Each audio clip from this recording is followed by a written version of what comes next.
దినమెల్ల దేవుని దయలో, దేవుని కృపలో మనల్ని కాచి కాపాడిన దేవుని స్తుతించి నిద్రపోయే ముందు ఈ వాక్య ధ్యానం చేసుకుని పడుకోండి.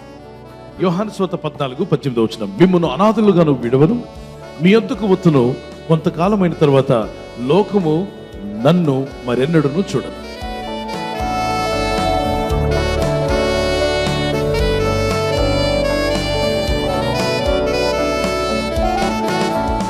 యేసు ప్రభువు తన ప్రజలతో, తన శిష్యులతో చెప్పాడు, నేను మిమ్మల్ని అనాథలుగా విడవను. I will not leave you as orphans. నేను మిమ్మల్ని అనాథలుగా విడవను. I will come back to you. నేను మీ వద్దకు తిరిగి వచ్చేదను. I will send the comforter. నేను ఆదరణకర్తను మీ కొరకు and పంపుతాను. he will lead you. ఆయన మిమ్మల్ని నడిపించును. He will strengthen you. ఆయన మిమ్మల్ని బలపరచును. I am going to give you a person who is going to help you. మీకు సహాయం చేయడానికి మీ ఒక వ్యక్తిని నేను ఇస్తాను. That's a great opportunity. అది చాలా గొప్ప భాగ్యము. How many of you want a helper? మీలో ఎంతమందికి సహాయకుడు కావాలి? మనిషి అనే ప్రతి ఒక్కడికి ఏం కావాలి? సహాయం కావాలి. అలాంటిది సహాయకుడుగా ఒకరు మన ఎద్దుకు వస్తున్నారట. చూడండి, పిల్లవాడికి ట్యూషన్ చెప్పే సహాయకుడు ఉంటే మార్కులు ఎక్కువ వస్తాయా తక్కువ వస్తాయా? ఎక్కువ వస్తాయి. ఒకవేళ ఈ గేమ్లు ఆడుతుంటారు కదా, ఒలింపిక్స్కి వెళ్ళడానికో అథ్లెటిక్స్గా, మరి వాళ్ళకి క్రీడాకారులకి కోచ్ అనే వ్యక్తి ఉంటే, బాగా నేర్పించే వ్యక్తి ఉంటే మేలా కీడా మేలే కదా, బాగా నేర్చుకుంటారు. ఒక వాయిద్యాలు వాయించే వ్యక్తికి, ఇన్స్ట్రుమెంట్స్ వాయించాలంటే అతనికి టీచ్ చేసే టీచర్ ఉండడం, హెల్ప్ చేయడం, ఆ హెల్పర్ ఉండడం వల్ల బాగా నేర్చుకోగలుగుతాడు. ఏదైనా సరే, ఇంట్లో వంట మొదలుకొని జీవితంలో ప్రతి విషయానికి సహాయకులు ఉండడం చాలా అవసరం. అయితే మనుషుల సహాయం కన్నా దేవుని సహాయం చాలా గొప్పదని వారు దేవునికి స్తోత్రం చెప్పగలరా? హల్లెలూయా.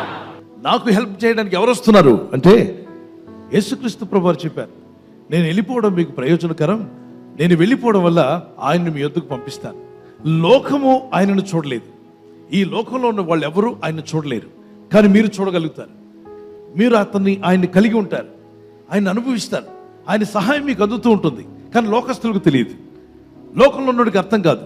కానీ మీకు మాత్రం సీక్రెట్ హెల్పర్ ఉంటాడు. మీరు ఎక్కడికి వెళ్ళినా ఆయన మీతో ఉంటాడు, మిమ్మల్ని బలపరుస్తాడు, ఆదరిస్తాడు. ఆయనకి కొన్ని నామాలు ఇవ్వబడ్డాయి. ఆయన ఎవరో కాదు పిల్లరా, హోలీ స్పిరిట్ ఆఫ్ గాడ్. యేసు ప్రభుని గ్రహించేలాగా, నమ్మేలాగా మనలో ఉండి సహాయపడేవారు, మనతో ఉండే వ్యక్తి పరిశుద్ధాత్ముడు. అనండి ఒకసారి, పరిశుద్ధాత్ముడు. ఈరోజు ఆ పరిశుద్ధాత్ముడు నా ప్రక్కన, మీ ప్రక్కన, అందరి ప్రక్కన ఉన్నాడు. కానీ ఎవరైతే ఆయనతో బాగా ఫెలోషిప్ చేస్తారో ఆయన ఆలోచనలు మనలోకి పంపిస్తాడు, ఆయన తలంపులు మనలోకి పంపిస్తాడు.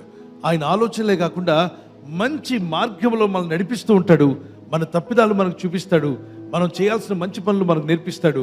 ఏ విధంగా వెళ్తే బ్రతుకు బాగుంటుందో, నువ్వు ఏ విధంగా బయటికి రాగలవో, సమస్యల్లో నుండి ఎలా బయటపడాలి, శ్రమల్లో నుండి ఎలా బయటపడాలి, శోధనలు ఎలా జయించాలి, ఇక్కట్లు ఇబ్బందుల్లో నుండి ఎలా బయటికి రావాలి, నీవే కాదు నీ ఇంటి వారిని ఎలా బయటికి తీసుకుని రాగాలి, ఇలా నేర్పించేవాడు పరిశుద్ధాత్ముడు. అంతేకాదు, మీ అందరికీ, నాకు కూడా రాని ప్రార్థన ఎవరికి వచ్చు? పరిశుద్ధాత్ముడు. కాబట్టి అపోస్తలుడైన పౌలు అన్నాడు, మనలో యుక్తముగా ప్రార్థించటం వల్ల ఎవరికి తెలియదు కానీ పరిశుద్ధాత్మకి తెలుసు. ఆత్మ తానే మన పక్షంగా విజ్ఞాపన చేయుచున్నాడు. ఈ పరిశుద్ధాత్ముడు ఏమేం చేస్తాడు? ఆదరిస్తాడు, బలపరుస్తాడు, ప్రార్థన నేర్పుతాడు, మరి ఏ సమయంలో ఎలా ఉండాలో మనకు బుద్ధి నేర్పుతాడు, పాపములు ఒప్పింపజేస్తాడు, నీతిని గురించి, అంటే పరిశుద్ధ గ్రంథం అంతటిని దేవుని వాక్యమని, ఇది సత్యవాక్యమని ఒప్పింప చేయడమే కాకుండా ఆయన మీలో ఉండి నడిపిస్తాడు. అంటే మన బ్రతుకు నావకు ఒక నావికుడిలాగా మన బ్రతుకును నడిపించడానికి సజీవుడైన నాయకుడు, గైడ్ మనకు దొరికాడు. Let's pray. ప్రార్థన చేసుకుందాం. పరిశుద్ధాత్మ మీరు నాతో రావాలి ప్రభా, నీ సన్నిధి కాంతి నా మీద రావాలి ప్రభా, నన్ను నడిపించు ప్రభా, నీ సన్నిధి నాతో రావాలి. ఎక్కడికి వెళ్తున్నా ఆయన సన్నిధి నీతో రాబోతుంది బిడ్డ, నీతో ఆయన సన్నిధి రాబోతుంది, ఆయన ఆత్మ నీతో రాబోతుంది. ఆయన నీలో ఉండి ముచ్చటిస్తాడు, నిన్ను బలపరుస్తాడు, నిన్ను ఆదరించేవాడు, నీకు నేర్పిస్తాడు. ఏం చేయాలో, ఏం చేయకూడదో, ఎలా ప్రవర్తించాలో ఆయన నీలో ఉండి నేర్పిస్తాడు. నీ ప్రవర్తనను మారుస్తాడు ఆయన, నీ ప్రాచీన స్వభావాన్ని తీసివేస్తాడు. నువ్వు ఒక నూతన వ్యక్తిగా మారబోతున్నావు. ఆయన మహాజ్ఞాని, నీకు ఎలాగైనా విడుదలిస్తాడు, నిన్ను ఏ విధంగా అయినా బాగు చేస్తాడు. నీ రోగములు తొలగించేవాడు, నీ బాధలు తీసివేయవాడు, నీ కన్నీరు తుడిచివేస్తాడు. పరిశుద్ధమైన మా ప్రియ తండ్రి, నీ యందు విశ్వాసంతో ప్రార్థిస్తున్న ప్రతి కుటుంబాన్ని, ప్రతి ఇంటిని, ప్రతి వ్యక్తిని దర్శించిన ఆయన ఈ రాత్రి నెమ్మదితో పండుకొని సురక్షితంగా కాపాడబడినట్లుగా నీ అగ్ని కంచి వేసి మమ్మల్ని కాపాడండి.